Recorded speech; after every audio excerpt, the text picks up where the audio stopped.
Awesome, guys. Thank you so much for coming today. Yeah. Thanks, Serenity. Okay, and last but not least, I want to call on Guy Lane to come up and say a few words.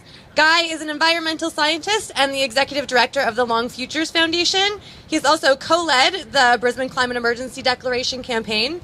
He has over 20 years' experience in climate change communication and advisory, and he's agreed to join us today with a passionate, science-based climate rave. So here we go. Yes, I was going to write a speech, then I thought I'd just ramble on for a little while. So I'm an environmental scientist, and in my 20 years of being involved in climate change, I want to just recount a couple of key dates that I've seen in the history and in my time. 1820 was the first science paper on climate change, not climate change per se, on the greenhouse effect. It was written by a guy called Jean-Baptiste Fourier, French mathematician, and he called it the bell jar hypothesis. 1820, we've understood basic principles of how the climate operates, okay?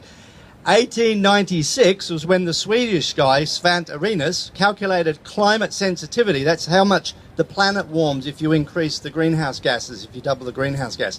And that was 1896, we knew those numbers, and the supercomputer models, climate models today, are consistent with the numbers that he came up with. Okay, around about 1960 or so was when Charles Keeling started measuring direct measurements of atmospheric greenhouse gas CO2, and that has generated a graph called the Keeling curve, which we can see today going up and up and up and up and up.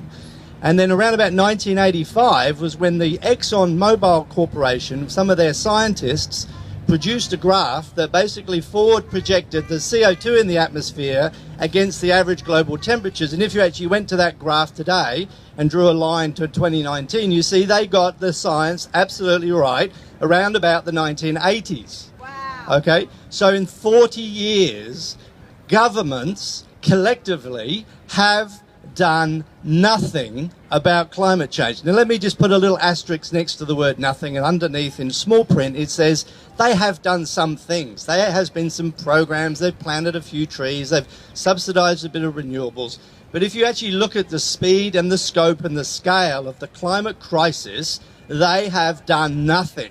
And what I am seeing today from the news report yesterday night, saying that the mayor of this city has already decided that he won't be declaring a climate emergency. Now I read that in a Murdoch newspaper, so who knows really actually what happened, right? Okay, so one of the things we were asked to do was to bring along a photograph of something that we treasure that we fear will be lost under climate change. And many people have brought pictures of children. I don't have children, none that I know of at least. But what I have got here is I have got a picture of the tree of life, the taxonomic tree of life. And this diagram basically shows the representation of all of the different types of organisms on this planet. There's something between 20 and 100 million different species. This is what the scientists tell us, and specifically scientists have recently told me, because I've been doing some interviews with some leading scientists. They say that when the planet goes around 1 to 2 degrees above the pre-industrial baseline temperatures, it slips into the hothouse where the temperatures zoom up to around about 8 degrees, where it will extinguish most life on Earth. This climate change is not just about running out of strawberries, dying of heat stroke. This is about the annihilation of most of life on Earth. And the best analogy is that of the Permian extinction 253 million years ago. Series of volcanic eruptions put lava over peat fields and coal fields. Greenhouse gases rose in the air, the ocean acidified and went dead, and 90% of all the different animals and plants on the planet went extinct. That is what we are doing to this planet under climate change, and we're already 1 degree above baseline. We are in the danger zone. Climate change is an emergency. It is a crisis, and if this council refuses to say so, then they will be held accountable in the court of public opinion. Here, here, yay!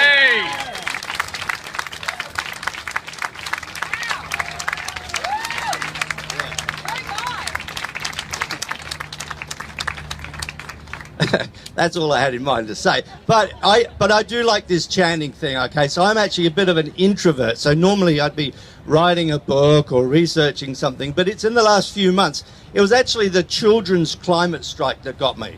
And I went to this event in the square here 2 or 3 months ago. There were 10,000 children in the square and the public chanting and demanding climate action. And I realised that I'd spent most of the last 20 years of my personal climate action have been a very lonely affair, but now I feel I've got lots and lots and lots of climate buddies. And I tell you what, standing for climate change, acting on climate change is the most fulfilling thing that I've ever done in my life. Very excited. Now, one of the chants that I really, really love, and I would ask that if you do this with me, just to make me feel really happy, right, is the one that goes, "Stop Adani, stop, stop Adani." Do we know that one? Yeah. Okay, so can we all do that really loud? Because this is not just about Brisbane City Council, it's not just about Queensland, Australia, it's the whole planet. And Adani is a very, very important figurehead in this whole thing. So, stop Adani! Stop, stop Adani! Stop Adani! Stop, stop Adani! Stop Adani! Stop, stop Adani! Stop! Hey! Hey! Thank you. Good luck. Thank you, Guy. All right, guys, so I'm just aware of the time, so we're going to do one more chant before we wrap up. This is another call and respond. So I'm going to say, when our planet's under attack, what do? Stand up, fight back. Ready? When our planet's under attack, what do?